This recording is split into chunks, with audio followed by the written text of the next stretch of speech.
everybody, welcome to Jacob's Quest, and today I wanted to tackle something that I've seen been a bit of an issue for a while now, just in the fandom. It's, I think, largely a misconception as to how the world between worlds works. Now, if you don't know what this is a thing that was introduced in the show Star Wars Rebels, which is a great show. You should go watch it. It's awesome.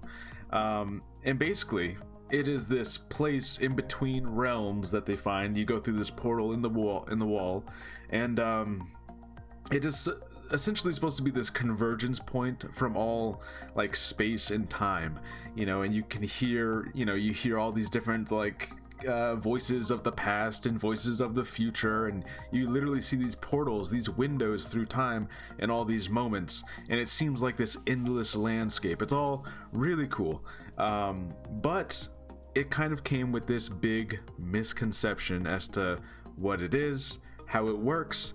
But let me say up front, if one day Dave Filoni comes out and says, "No, Jacob, you're wrong, this is how it works," and I am completely wrong, then you can completely discredit this video. I'll go ahead and eat some crow on that day if that happens.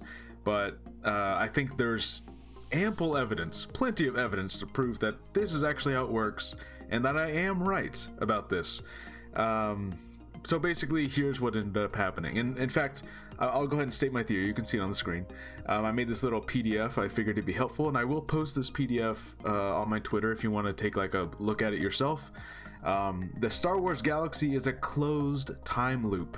Anything you attempt to change through the world between worlds has already happened exactly as it happened originally because of your future actions. Basically, all that means is that you cannot go back and change something from the past, because what you changed from the past, like if you're a time traveler, you go back to the past, you try to change something, but that thing you changed already originally happened. It's a closed loop. So you can't actually affect your future because your future is your past. It happened. Now, I will say a lot of different franchises tackle time travel differently. I believe it's written down somewhere. There's like 3 or 4 different versions of time travel. Back to the Future will tell you, oh, you can absolutely change your future. His parents were all rich and happy at the end. Avengers Endgame says, no, changing the past creates an alternate timeline entirely. That's Avengers Endgame logic. Different movies kind of have different concepts as to how time works. But in this instance, I believe that the Star Wars galaxy, this franchise, works on the closed time loop idea. And essentially that if you try and go back in time and change something, that thing is exactly the way it is because you changed it. So you literally cannot do something that was not already done because you've already done it. It's kind of wacky to wrap your head around, but that's kind of all time travel ideas. They're all sort of paradoxes to themselves. They kind of contradict their own ideas, but that's time travel, and that's why it's always kind of interesting, but also kind of annoying when different movies try to tackle it. But anyways, basically, here's what we see, okay? And I'm assuming a lot of you have seen the show, but I'm going to try and go over this. At the end of Season 2, Ahsoka is shown alive after her fight with Vader. She is grasping her injured right arm and headed further down into the Sith Temple. Now, I will admit, it's very, very hard to see, and you can't even, literally, the scene is this far away. But you can actually see that her arm is extended on this side, and it's only up to her elbow on this side. See, it's shorter? It's very hard to see, but that's the best image you can actually get, unless someone has like a crazy 4K thing and they can actually really get in there. But the scene starts off that far away, and that's the best lighting you can actually get of Ahsoka as she's walking into the temple. But basically, and again, I'm kind of assuming you've seen the show, but a little bit of a wrap up, a little bit of a overview. Ahsoka and Vader fought, and she was kind of left behind there because she was trying to get everyone to leave. The temple was collapsing, and the episode, the season kind of ends with Vader walking away one direction towards the daylight. He's escaping, and then we see this very, very quick glimpse of Ahsoka headed further into the temple, and you don't see Ahsoka past that point again until the episode I'm about to talk about. You do not see Ahsoka again, and it was this big mystery of like, is she dead? It was kind of left vague. Was that really her that we saw at the end, or was that like a Force ghost or something? I remember at the time there was a lot of theories as to like, what's going on? What was that? She just kind of went further into the temple. So in season 4, episode 13, she is rescued from the Vader fight by Ezra through the world between worlds. Ezra literally reaches through a portal, grabs her, and brings her into the world between worlds. She narrowly escapes an attack by Palpatine by jumping back through her portal, where she injures her right arm upon landing. So here's the thing about that. If you go watch that whole episode again, she fights off Palpatine's like blue fire attack for a while.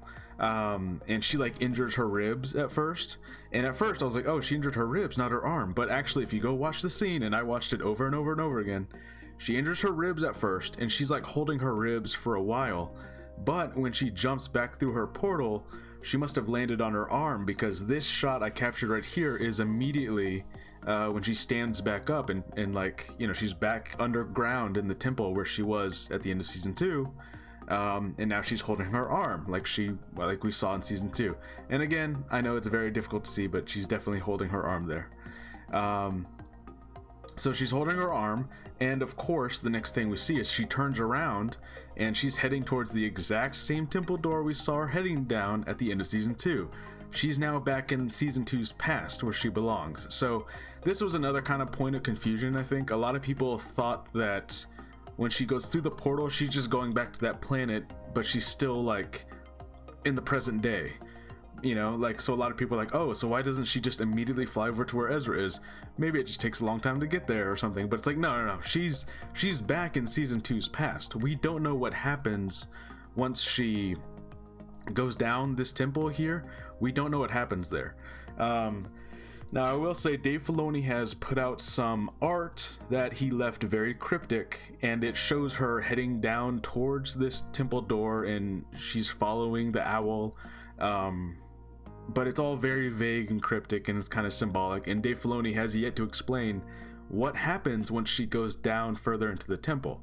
So we still don't actually know that answer, because we do not see Ahsoka again until the very end of the last episode, where she shows up in her white robes. So a lot of that is still left a mystery. Dave's gonna have to explain what happens there one day. But yes, she's limping and she's going back towards this door that we saw her go back. It's the exact same door she was going towards all the way in season 2. And yeah, she's back in the past.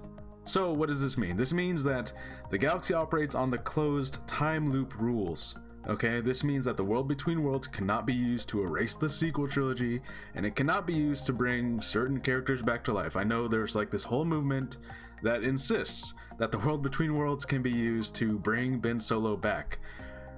I'm sorry, that's just not, you know, the idea of bringing someone back to life at all, that's not really what it does. The reason Ezra was able to save Ahsoka is because that's how Ahsoka originally got out of that situation in the first place. You know, like, he saved her because he had always saved her, because he saved her in the past because he was always going to save her. You know, I know it's confusing, but that's the way it is. Ben Solo, he faded away. We saw him literally disappear. So it wasn't like left vague at all, really. It was kind of, he's gone. I'm sorry. And also, using it to erase the sequel trilogy, that's just silly. That doesn't even... In that scene, in the World Between Worlds episode, we heard future audio from Force Awakens in that episode. So it's like definitive that, like, yeah, that happens. You know, it's a nexus point for space and time. It's not a multiverse dimension portal. You know, it is everything that happened happens, and everything that will happen will happen. Anyways, so there you go. The Star Wars galaxy is a closed time loop. Ahsoka was always saved by Ezra, and she always ends up right back at this moment, gripping her arm, headed towards this mysterious door, and we don't know what happens after that. You know, I think right now the idea is that the Mandalorian cameo happens after this, but before her white cloak Ahsoka moment at the end of the show. That's, you know, again, still kind of vague, but I think that's at least where we're at right now. So yeah, let me know what you guys think. Are you disappointed by this because you wanted some way to retcon this, or to bring that character back, or to do this and that, or you wanted a multiverse?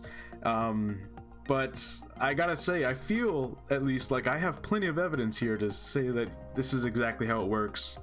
And there's not nearly as much evidence for those other things that people are kind of campaigning for. In fact, I don't think there's any evidence for that stuff. Anyways, so what do you guys think? Are you okay with Star Wars being a closed time loop? Because to be honest, I'm glad it is this way, because that means we don't have to worry about crazy time travel adventures and messing with continuity. It's like, no, everything that happened, and everything that will happen. There's no real messing with it, because if you did mess with it, that means you were always going to have messed with it. So there is no alternate timeline. That is how the time happened. So anyways, let me know what you guys think, and I'll see you guys on the next episode. Bye.